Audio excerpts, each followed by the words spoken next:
जय हिंद साथियों, मेरा नाम रोहित सिंह बुटोला है और मैं सीपीओ 2024 से as a sub inspector in CRPF select हुआ हूं। तो जैसा कि आप सब जानते हैं कि कुछ ही दिनों में सीपीओ 2025 का एग्जाम कंडक्ट होने वाला है। वैसे कायदे से तो उसे जल्दी हो जाना चाहिए था, पर हमारी वैकेंसी के डिले होने के चलते आपका एग्जाम अब कंडक्ट हो रहे हैं। तो अब इस लास्ट मोमेंट पे आपके मन में कई सवाल होंगे, नर्वसनेस होगी, डर होगा कि क्या होगा हमारे साथ प्री में। तो यही कुछ पॉइंट्स हैं जो मैं आपके साथ डिस्कस करूंगा कि क्या चीजें आपको करनी चाहिए और क्या चीजें आपको अवॉइड करनी चाहिए। तो सबसे पहले तो भाई ये मेरे प्री और मेंस के स्कोर हैं, जो कि उतने खास है नहीं। आप में से कई लोग होंगे जो मुझसे अच्छा स्कोर करते होंगे, बट मेरा मेन उद्देश्य ये वीडियो बनाने का ये है कि भले ही कोई टॉपर हो या कोई एवरेज बच्चा हो, कैसे हर कोई अपना अच्छे से अच्छा आउटकम निकाल पाए मिनिमल टाइम में। क्योंकि जैसे कि आप सभी जानते हैं कि जब से एडिक्यूटी आया है तब से एसएससी के एग्जाम्स की क्या हालत हो गई है। सेक्शनल टाइमर लग चुका है सीपीओ के एग्जाम में, प्री में भी मेंस में भी, जो कि कहीं ना कहीं इस एग्जाम को काफी ज्यादा टफ बना दिया है। अगर आप मुझे कहें तो भाई मैंने खुद मार्च से पढ़ाई करना छोड़ दी है और मैं खुद ये मौका नहीं दे पाऊंगा। लेकिन आप उस स्टेज पर हैं, आप अभी कई महीनों से आप स्टडी कर रहे होंगे, तो आपने कई मॉक्स लगाए होंगे। पर अब दिक्कत आपको ये आ रही होगी कि कैसे अब इस मोमेंट पर अपनी गलतियों को सुधारें और कैसे अच्छा स्कोर कर पाए। इसीलिए कैसे आप 5 से 10 नंबर अपने बढ़ा सकते हैं, उसके रिगार्डिंग मैं आपको कुछ पॉइंट्स बताऊंगा, कुछ गलतियां बताऊंगा जो आपको नहीं करनी है और क्या चीजें आपको करनी है, जो मैंने भी अप्लाई की थी एग्जाम हॉल में। ठीक है, तो चलो शुरू करते हैं। तो सबसे पहले बात करूंगा मैं मैथ्स की। मैथ्स में आपको ये करना है, देखो मेरी खुद मैथ्स वीक थी और मैं क्या करता था और क्या मैंने गलती की जिसके चलते मेरे कम नंबर आए, वो मैं आपको बताता हूँ। तो मैथ्स में आपको ये लेकर चलना है कि जो आपने अब तक सेक्शनल मॉक दिए होंगे, जो आपने मॉक दिए होंगे, जहां भी आपकी गलतियां हुई होंगी, आप किसी भी ऐप पर अपने मॉक देते होंगे, चाहे वो टेक्स्ट बुक हो या फिर आपका ऑलिव बोर्ड हो, तो उस पर फिल्टर लगाकर जो भी अनआंसर्ड, जो भी इनकरेक्ट आंसर थे, अब इस मोमेंट पे आपको उन प्रीवियस मॉक्स पर जाना है, अपनी उन गलतियों को देखना है कि क्या वो चीजें हैं जो आपने गलत की है। क्योंकि एसएससी का जो पैटर्न होता है वो हमेशा से रिपीटेड होता है। खैर ये तो नया पैटर्न है, लेकिन इसमें भी क्वेश्चंस का जो, जैसे आपके सीएचएसएल का एग्जाम हो गया था, अभी सीएजीएल का हो गया था, तो उसमें क्या चीजें, क्या क्वेश्चन कैसे आए थे, क्योंकि सब लिंक्ड है एक दूसरे से। ठीक है, तो आपको अपनी वो गलतियां सुधारनी है, आपने उस गलतियों को गो थ्रू करना है अपने, क्योंकि कहीं ना कहीं एक दो क्वेश्चन भी अगर वो हिट कर गए एग्जाम में, तो आपको वो वहां पर क्लिक कर जाएंगे। ठीक है, और फॉर्मूला, जो भी आपने फॉर्मूला बुक बनाई हो, चाहे आपके पास फॉर्मूला बुक हो, आपको इस समय वो फॉर्मूला को रिवाइज करना बहुत जरूरी है। क्योंकि भाई एग्जाम हॉल में ऐसा हो जाता है कि आप बेसिक से बेसिक फॉर्मूला भी भूल जाते हो कई बार प्रेशर के चलते। ठीक है, तो फॉर्मूला आपको याद करना है इस समय पे। और फिर जो भी आपके बेसिक कोर टॉपिक्स थे मैथ्स के, चाहे वो अरिथमेटिक के ले लो चाहे एडवांस के ले लो, जिसके वेटेज जो है, जिन टॉपिक्स का वेटेज सबसे ज्यादा है, उनको फिर से गो थ्रू करो कि हाँ यार, मुझे इस टॉपिक में अभी भी दिक्कत है, ये मुझे सुधारनी चाहिए। तो उसके आप सेक्शनल मॉक लगा सकते हो, क्योंकि अब समय आपके पास कम है। तो ये समय जो भी है, ये ज्यादा से ज्यादा मॉक लगाने का है, चाहे वो सेक्शनल मॉक हो चाहे वो फुल मॉक हो। आपको डेली 2 फुल मॉक तो लगाने ही लगाने हैं, क्योंकि अभी आप जितना ज्यादा मॉक लगाओगे उतना ज्यादा आप एग्जाम बेस्ड सिनेरियो में अच्छे से क्वेश्चंस को टैकल कर पाओगे। और एक टिप यही दूंगा भाई कि मॉक अगर लगा रहे हो तो कंप्यूटर या लैपटॉप पर लगाओ, मोबाइल पर मत लगाओ। बहुत ज्यादा गलती हो जाती है ये लोगों से कि मोबाइल पर मॉक लगाते हैं और फिर एग्जाम हॉल में वो उतना टाइम उनका मैनेज नहीं हो पाता है, क्योंकि टाइम मैनेजमेंट बहुत ज्यादा जरूरी है। अब दूसरा मैं बात करूंगा जीके। जीके में ऐसा है भाई, अब तक आपने नोट्स बनाए होंगे, अब आपको करना क्या है, परमार सर की आपने वन शॉट वीडियो देखी होगी, वन शॉट रिवीजन हो चाहे एफआरबी वाला हो परमार सर का।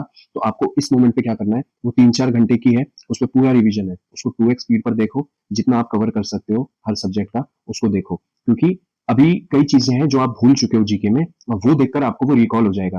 दूसरी चीज, आपके पास जो नोट्स है उसका जल्दी से जल्दी जितना आप रिवाइज कर सकते हो उसको कीजिए। और खास करके अपने वीक टॉपिक्स, अगर आपका सब्जेक्ट हिस्ट्री में वीक है तो आप हिस्ट्री को उठाइए, उसको जल्दी से जल्दी कवर करने की कोशिश कीजिए। पॉलिटी है तो पॉलिटी में जो मेन आर्टिकल उर्टिकल होते हैं उनको याद करने की कोशिश कीजिए। जो ट्रिक्स होते हैं उसके कई आपको वीडियो मिल जाएंगे, ट्रिक्स के थ्रू आप याद कर सकते हैं।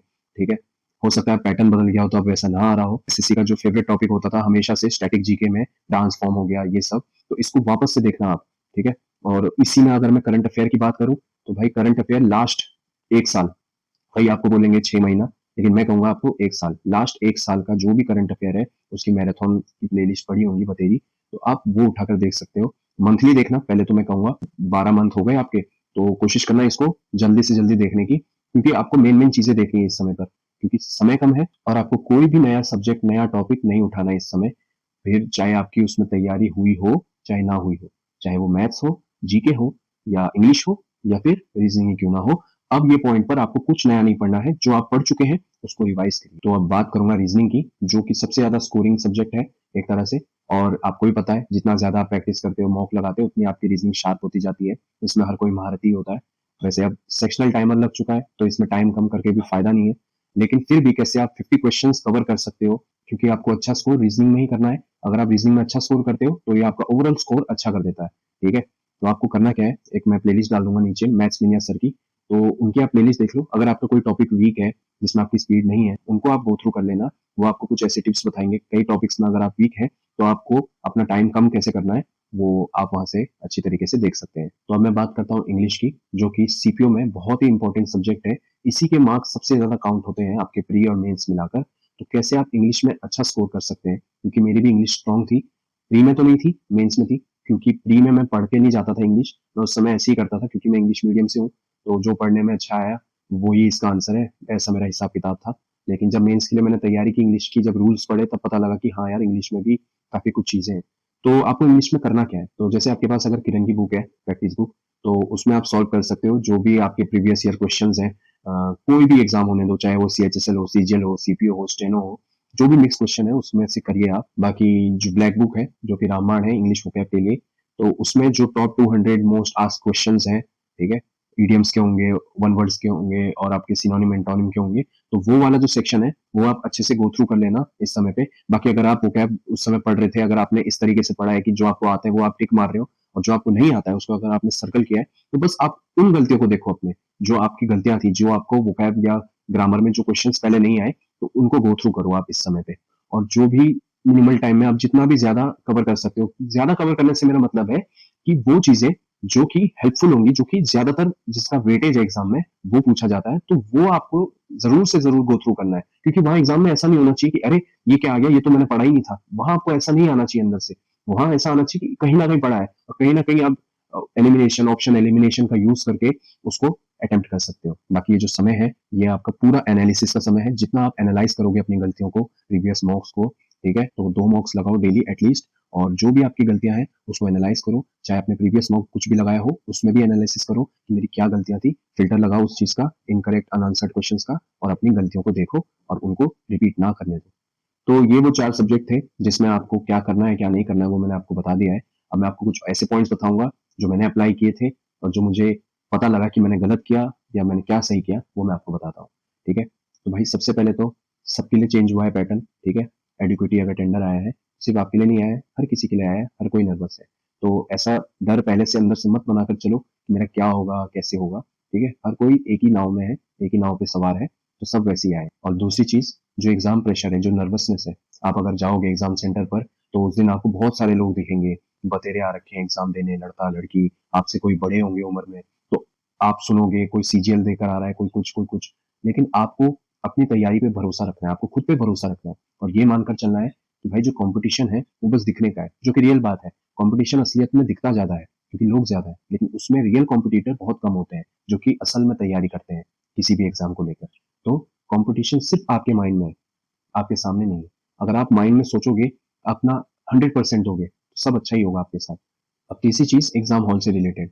देखो, ये डिपेंड करता है पर्सन टू पर्सन, लेकिन कई लोग होते हैं जो ईगो पे ले लेते हैं क्वेश्चन को, चाहे वो रीजनिंग का क्वेश्चन हो, जीके का हो, या मैथ्स का हो। लगे रहते हैं कि जब तक इसका आंसर नहीं आया तब तक मैं यही करता रहूंगा। देखो भाई, सेक्शनल टाइमर लग चुका है, 30 मिनट में आपको 50 क्वेश्चन अटेम्प्ट करने हैं, चाहे वो मैथ्स का हो चाहे रीजनिंग का हो। तो भाई समय कम है, और इक्का दुक्का परसेंट ही कोई लोग होंगे मेरे हिसाब से, तो जहां तक मुझे लगता है, जो 50 क्वेश्चन अटेम्प्ट कर लेंगे मैथ्स में। ठीक है, क्योंकि जिसकी स्पीड अच्छी होगी, एक्यूरेसी अच्छी होगी, कर सकता है, क्यों नहीं कर सकता है। लेकिन अगर आप एवरेज हो, एवरेज से अबव हो, ठीक है, तो अपने ईगो पे मत लो, क्योंकि वो आपका ही नुकसान है। मेन एग्जाम में होता है accuracy, accuracy is the key. अगर आपकी एक्यूरेसी अच्छी है, जैसे मेरी 142 अटेम्प्ट किए थे एग्जाम में, आपके तो 150 प्लस स्कोर आता होगा, मैंने तो 142 अटेम्प्ट ही किया था, लेकिन मेरे 11 गलत हुए, जिसके चलते मेरी एक्यूरेसी 93% थी। ठीक है, तो एक्यूरेसी आपकी जितनी अच्छी होगी, तो आपके गलती करने के चांसेस कम होते हैं। क्या फायदा होगा अगर आप सब अच्छा नंबर स्कोर कर रहे हो, सब में मान लो मैथ्स आपको पूरी आती है, रीजनिंग आपको अच्छे से आती है, और कई लोग जीके में करते हैं आप सबसे ज्यादा गलती। लोग क्या करते हैं, 50 क्वेश्चन है जीके के, ठीक है, कर देंगे सारे अटेम्प्ट, 30 40 50 अटेम्प्ट कर दिए, आता नहीं, इक्का दुक्का लग रहा है, ये या तो ये, मतलब ऑप्शन एलिमिनेशन होता है, करते हो ऑप्शन एलिमिनेशन, क्यों नहीं, वो भी वर्क करता है, वो तो सबसे अच्छी चीज है ऑप्शन एलिमिनेशन। लेकिन वो भी देखो आप वो कर कहाँ रहे हो यूज। अगर आप जीके में ऐसे क्वेश्चन में ऑप्शन एलिमिनेशन कर रहे हो जिसमें आपको 2 क्या 3 ऑप्शन में भी आपको तुक्का ही मारना है, मत मारो भाई तुक्का। जीके ही सबको बर्बाद करता है। मेरे 22 नंबर आए जीके में, लेकिन मेरे अटेम्प्ट उसमें बहुत ही कम था, शायद 2 या 3 थे, ठीक है? तो क्यों ऐसा? क्योंकि भाई जीके आपका क्या है, वो फ्री के नंबर रखते हैं कि क्या होगा अगर तुक्का लग जाएगा तो सही तो हो जाएगा आंसर। पर भाई फिर आपका पूरा स्कोर खराब हो रहा है ना उससे, आपके सही किए हुए क्वेश्चंस भी जा रहे हैं इसकी वजह से। तो भाई ऐसी लापरवाही मत करो वहां पर, क्योंकि 0.25 मार्क्स की वहां नेगेटिव मार्किंग भी है। तो ये लेकर भी चलो। जीके में भाई, खास करके जीके और आपका मैथ्स, इन दोनों के लिए कह रहा हूं मैं कि इसमें फालतू अटेम्प्ट मत करो। और मैं इंग्लिश के लिए भी कहूंगा, इंग्लिश में भी कई इडियम या कई ऐसी चीजें होंगी जहां पे आप फंसोगे, तो उसमें भी यार फालतू अटेम्प्ट मत करना, ठीक है? अपना अच्छे से लेकर चलना कि मैं कम से कम गलती करूं जिसके थ्रू मेरे अच्छे मार्क्स आ सके। अच्छे मार्क्स इसलिए आएंगे क्योंकि आपकी गलतियां कम होंगी तो आपकी नेगेटिव मार्किंग कम होगी। बाकी अगर आप समझदार हो, आप अच्छे से पढ़ते हो, आपको आता है, गो फॉर इट भाई, मैं क्या बोल सकता हूँ इसमें। आपका नॉलेज अच्छा है तो अच्छी बात है। तो भाइयों, ये वो कुछ पॉइंट्स थे जो आपको ध्यान में रखने हैं। क्या वो गलतियां हैं जो आपको नहीं करनी है, और वो क्या सही चीजें हैं जो आपको करनी है एग्जाम हॉल में, ठीक है? बाकी लोग कहते हैं भाई रिस्क है तो इश्क है। तो अगर आप रिस्क लेना चाहते हैं एग्जाम में, मैं तो वैसे ज्यादा लेता नहीं, लेकिन अगर आप लेना चाहते हैं, अगर आपको फुल कॉन्फिडेंस है अपनी तैयारी पे, आपके स्कोर अच्छे हो रहे हैं मॉक्स में, तो गो फॉर इट भाई, बिल्कुल कीजिए। लेकिन अगर आपकी तैयारी 60% है, 70%, 80% है, तो ये वीडियो बेसिकली आप ही के लिए थी कि कैसे आप कम गलतियां करके ज्यादा से ज्यादा अपना आउटकम निकाल सके। बाकी आप सभी को बेस्ट ऑफ लक। अपना पूरा 100% दीजिए एग्जाम में, कोई भी नर्वसनेस हेजिटेशन ना रखे अपने अंदर, अपनी तैयारी पे पूरा कॉन्फिडेंस रखे। और आप में से कई भाई होंगे जो अगले साल सीपीओ के थ्रू सीआरपीएफ में सिलेक्ट होंगे। तो मिलते हैं भाइयों।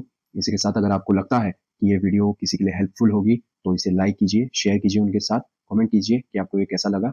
और थैंक यू फॉर वॉचिंग। जय हिंद, जय भारत।